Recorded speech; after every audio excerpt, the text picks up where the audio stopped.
Slick back. No, slick back. That's what I said.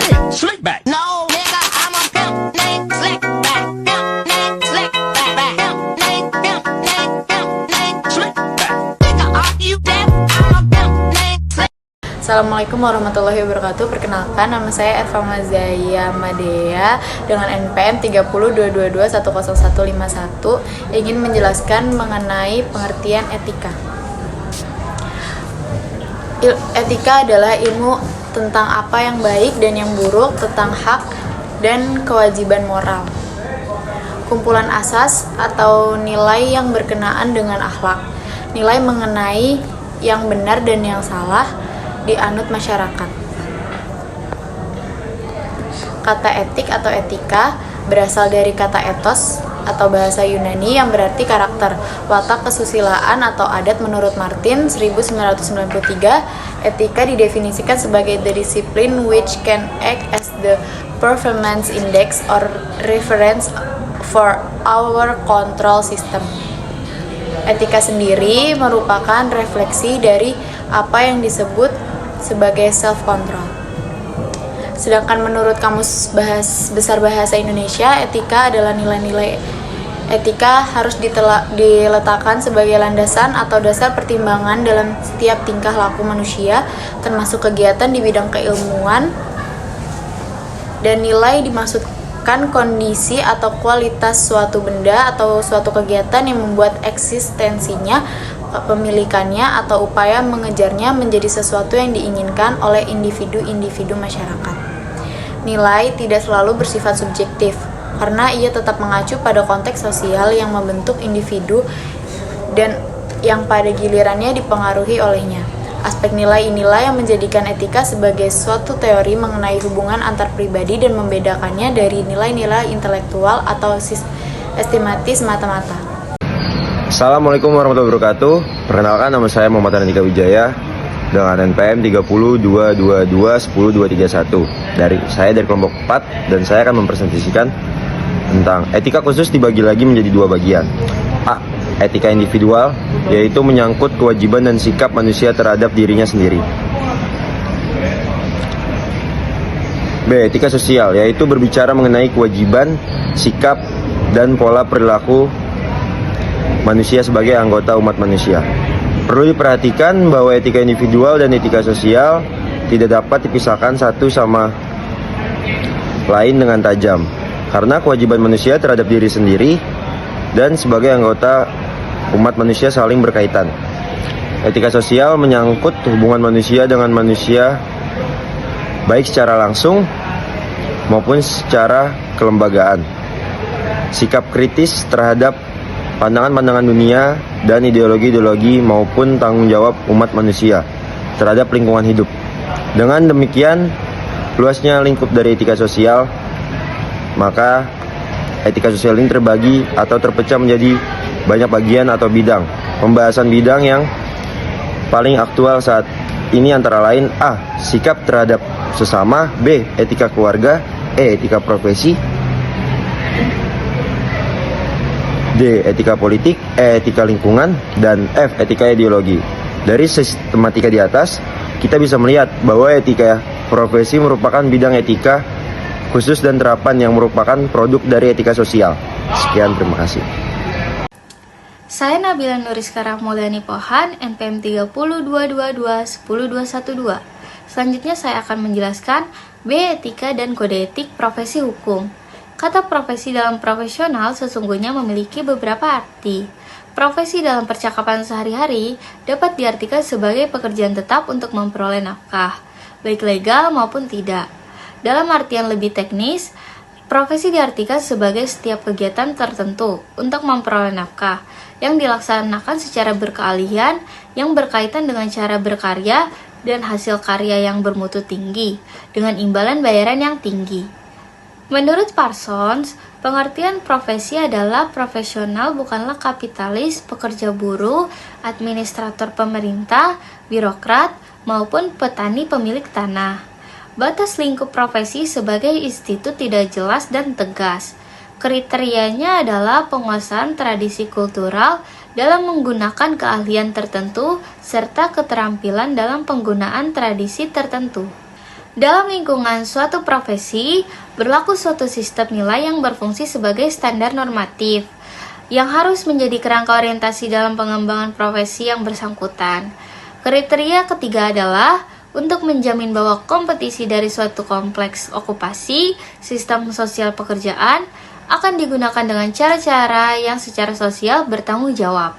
Maka, haruslah memiliki sejumlah sarana institusional berupa organisasi profesi, etika, kode etik profesi, dan prosedur penegakannya, serta cara rekrutasi pengembangan profesi. Assalamualaikum warahmatullahi wabarakatuh. Perkenalkan, nama saya Misael Ganda dengan NPM 30222-10375 dari kelas Filosofi Hukum D. Saya sekarang akan menjelaskan tentang sistem penilaian etika. A. Titik berat penilaian etika sebagai suatu ilmu adalah pada perbuatan baik atau jahat, susila atau tidak susila. B. Perbuatan atau kelakuan seseorang yang telah menjadi sifat baginya atau telah mendarah daging, itu yang disebut akhlak atau budi pekerti. Budi tumbuhnya dalam jiwa bila telah dilahirkan dalam bentuk perbuatan, namanya pekerti. Jadi, suatu budi pekerti, pangkal penilaian adalah dari dalam jiwa, dari semasi berupa angan-angan, cita-cita, niat hati, sampai ia lahir keluar berupa perbuatan nyata. C. Dr. Andes Burhanuddin Salam menjelaskan bahwa sesuatu perbuatan dinilai pada 3 tingkat, meliputi A. Tingkat pertama, semasi belum lahir menjadi perbuatan, jadi masih berupa rencana dalam hati atau disebut niat. B. Tingkat kedua, setelah lahir menjadi perbuatan nyata, yaitu pekerti. C. Tingkat ketiga, akibat atau hasil perbuatan tersebut, yaitu berbentuk baik atau buruk. Terima kasih. Assalamualaikum warahmatullahi wabarakatuh. Perkenalkan, nama saya Fisal Yasar. NPM saya 30222-198. Saya dari kelas Filsafat Hukum kelas D. Pada hari ini saya akan mempresentasikan makalah pada bagian B yang berjudul Etika dan Etika Profesi Hukum. Apa sih etika itu? Etika atau tata susila adalah konsep penilaian sifat, kebenaran, atau kebaikan dari suatu tindakan sosial berdasarkan kepada tradisi yang dimiliki oleh individu maupun kelompok. Pembentukan etika melalui proses filsafat, sehingga etika merupakan bagian dari filsafat. Unsur utama yang membentuk etika adalah moral. Kedua itu ada kode etik. Kode etik juga dapat diartikan sebagai pola atau aturan, tata cara, tanda, pedoman etis dalam melakukan suatu kegiatan atau suatu pekerjaan. Kode etik merupakan pola, aturan, atau tata cara sebagai pedoman berperilaku. Tujuan kode etik agar profesional memberikan jasa sebaik-baiknya kepada pemakai atau nasabahnya atau pada profesinya. Apa sih etika profesi hukum? Etika profesi hukum atau kode etik profesi merupakan bagian yang terintegral dalam mengatur perilaku penegakan hukum. Penegakan hukum sebagai wujud penegakan hukum yang baik sekaligus berkeadilan.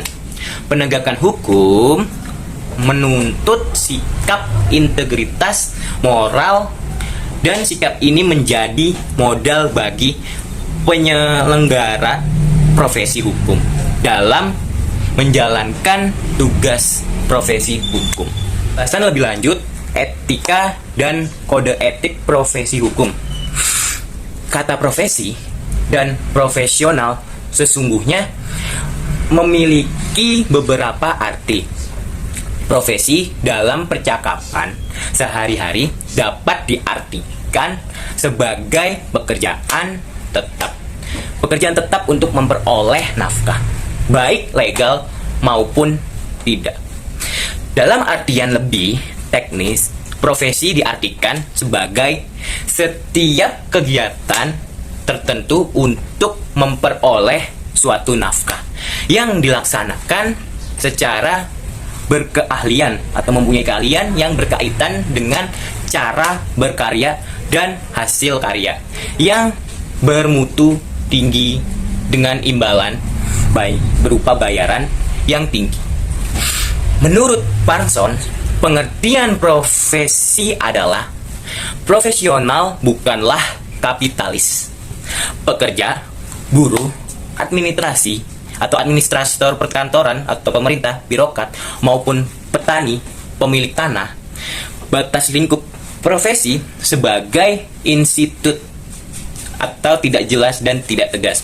Yang kedua ada kriterianya. Kriterianya adalah penguasaan tradisi, kultur dalam menggunakan keahlian tertentu, serta keterampilan dalam penggunaan tradisi tertentu. Dalam lingkungan suatu profesi berlaku suatu sistem nilai yang berfungsi sebagai standar normatif yang harus menjadi kerangka orientasi dalam pengembangan profesi yang bersangkutan.